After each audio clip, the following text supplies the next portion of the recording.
Boa noite. Boa noite. O secretário estadual de Agricultura Familiar do Rio Grande do Norte, Alexandre Lima, é o nosso entrevistado de hoje. E a Justiça mandou extinguir a ação do senador Stevenson contra o prefeito Alisson Bezerra. O cenário político está no ar.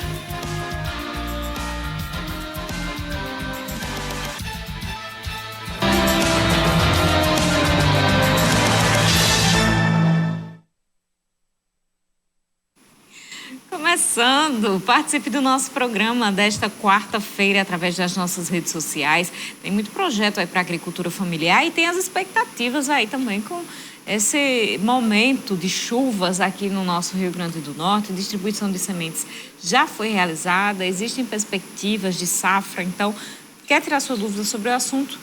Twitter, @CenaPolíticoTCM, tem também o nosso Instagram, @CenárioPolíticoTCM e o WhatsApp 8802-8979. Você participa com a gente do programa de hoje, que vai falar também sobre Câmara Municipal, além dessa questão aí da ação judicial de Stevenson contra o prefeito Alisson Bezerra, aquela briga antiga do uso das emendas. Vonúvio, boa noite. Boa noite, Carol. Boa noite para você, minha amiga telespectadora. Boa noite para você, meu amigo telespectador. Estamos começando mais uma edição do Cenário Político TCM ao vivo, metade da semana. Falta pouco aí para a gente concluir esta última semana deste mês de março, já findando aí o terceiro mês deste ano de 2023. Sempre agradecendo a audiência de você que está aí nos assistindo ao vivo aqui pelo canal TCM 10 HD e também você no nosso YouTube, você que nos assiste aí todas as nossas entrevistas no seu computador, no seu telefone. Vamos de informação da Câmara. O vereador Lucas das Malhas apresentou uma emenda a seu projeto de lei que destina emendas impositivas para diárias operacionais da Guarda Civil Municipal. A alteração proposta pelo autor do projeto é a redução do índice de recursos destinados aos guardas municipais de Mossoró no trabalho de reforço da segurança após os ataques criminosos do estado no mês de março. Em diálogo com alguns vereadores de oposição, sugeriram que a gente definisse apenas um percentual para destino à Guarda Civil Municipal para que continuasse fazendo as patrulhas com quase a totalidade do seu efetivo nas ruas. Então, a gente teve a iniciativa de destinar um total de 15% das emendas impositivas que o vereador tem de forma livre para enviar para qualquer instituição para a Guarda Civil Municipal, para que não haja impacto em algumas instituições que venham a precisar desses recursos que vão ser pagos pela Prefeitura futuramente. O projeto vai ser analisado pelas comissões e, pelo tempo de tramitação, não deve ir à votação nas próximas sessões.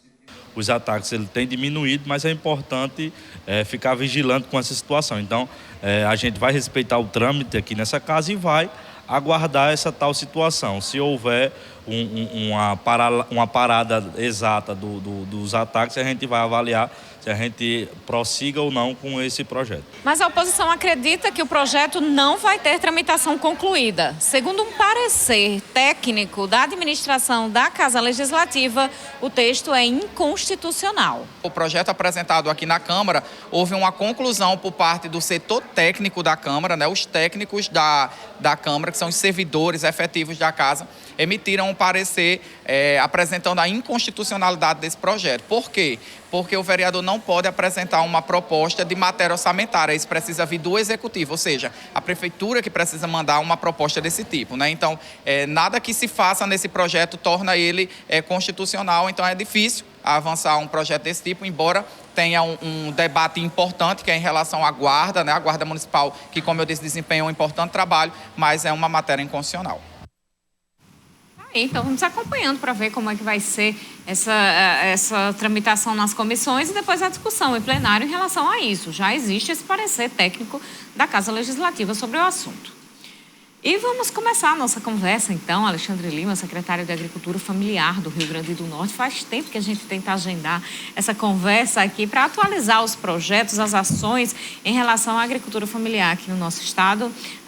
Secretário, boa noite, muito obrigada pela presença. Estamos num momento de chuvas aqui no Rio Grande do Norte. Muita gente compartilha, muito feliz, as imagens de muita água aqui no Rio Grande do Norte, barragens cheias, açudes também cheios. E a expectativa da agricultura familiar, do agricultor familiar, qual é em relação a isso? Boa noite. Boa noite, Vanúvio. Boa noite, Carol.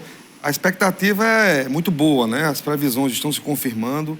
Nós já temos chuvas expressivas, principalmente no Alto Oeste, mas em todo o Rio Grande do Norte, até mesmo na zona litoral, onde normalmente o período de chuva é um pouco mais à frente.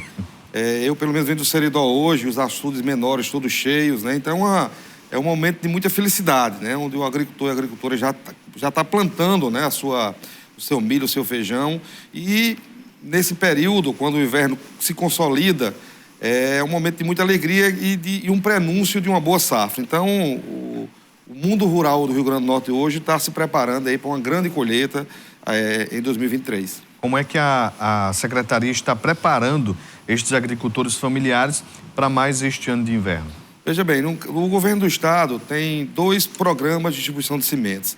Nós temos um programa estadual de sementes crioulas, que é um programa coordenado pela CEDRAF, onde nós já distribuímos, até sexta-feira da semana passada, em torno de 40 toneladas de semente. São em torno de 28 toneladas de sementes de milho, feijão, arroz e sorgo, e mais algo em torno de 12 toneladas de algodão, dentro do programa de algodão agroecológico, né?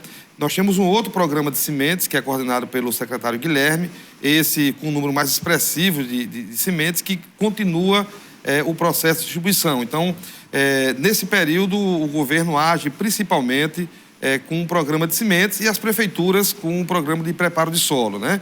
Então, no momento atual, esses vão ser as grandes políticas públicas que são efetivadas para a agricultura familiar de modo geral. Em relação após essa questão da distribuição das sementes, como é o acompanhamento que é feito junto ao agricultor familiar? Veja bem, nós temos algo em torno de 40 mil estabelecimentos de agricultura familiar no Rio Grande do Norte, né? E o Serviço de Assistência Técnica não tem uma cobertura efetiva para o conjunto dessas famílias, né? Nós temos os técnicos e técnicas da Emater, que tem uma cobertura expressiva, temos entidades contratadas pelo governo federal e as equipes das prefeituras, né? Então, isso cobre parte da agricultura familiar. Logicamente, uma maior parte ainda não tem um trabalho sistemático de assistência técnica. Isso muito em função de um processo de desmantelamento da assistência técnica que ocorreu no Brasil dos últimos 6 anos. Então, nós tínhamos um investimento em ATER muito forte do governo federal. Esse investimento praticamente parou, escasseou, e isso dificultou e prejudicou a cobertura de assistência técnica no Brasil como um todo e no Rio Grande do Norte. Mas quais as perspectivas, então, já que a gente está falando de também o novo governo federal e agora a renovação do mandato da governadora Fátima? A gente vem acompanhando de perto esse trabalho do governo federal. Existe um processo de retomada de políticas públicas que existiam no Brasil e, dentre elas, um programa de ATER, né? Logicamente que o governo não tem nem 100 dias, então estão se reorganizando. O governo federal está se reestruturando. Mas eu já estive em Brasília por 2 vezes. O ministro esteve aqui na semana retrasada e já anunciou um investimento de assistência técnica para mulheres. Então, um indicativo é de uma retomada dos investimentos na assistência técnica, prioritariamente na nossa Emater, né? Então, a expectativa é muito positiva para que esses investimentos retomem e, com isso, o governo possa ampliar o seu serviço de assistência técnica. Vamos então fazer um intervalo, daqui a pouquinho a gente volta com mais cenário político.